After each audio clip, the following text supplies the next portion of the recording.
పెద్ద ఏలియాలాగా ఆయన ఆలకించి వెంటనే కార్యం చేస్తాడు. నీ బొంద,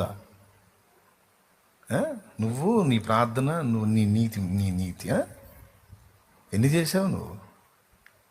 నీ తలకాయ నిండా మోహపు చూపులే, నీ చర్యలన్నిటా పాపమే, నీ ఆలోచనల నిండా దరిద్రమే. అసూయ లేదా నీలో? అవతల వాళ్ళ విషయంలో వ్యసన పడలేదా నువ్వు? కోపడలేదా? దూషించలేదా? సణుక్కోలేదా? గొణుక్కోలేదా? మోహపు తలంపు లేవా నీకు? తప్పుడు ఆలోచన రాలేదా నీకు? తప్పుడు క్రియలు చేయడానికి ప్రయత్నం చేయలేదా నువ్వు? చూడకూడనే చూడలేదా నువ్వు? పలకూడనే పలకలేదా? చేయకూడనే చేయలేదా? ఇన్ని చేసి నీ ప్రార్థన కూడా దేవుడు వింటాడా? నరుమై అంటే ఆ తీవ్రత పోయిద్దిక. ఎందుకంటే వాడికి ఈ లిస్ట్ అంతా ఒక పక్క నుంచి ఏకరవ పెడుతుంటాడు. విషయం ఏంటంటే సాతాను గుర్తు చేసేవి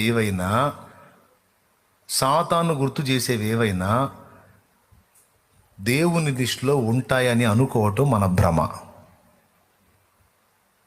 సైతానుగాడు గుర్తు చేసేవి దేవుని లిస్టులో కూడా ఉంటాయి అని అనుకోవటం మన భ్రమ. అదే వాడు పుట్టించేది మనకి.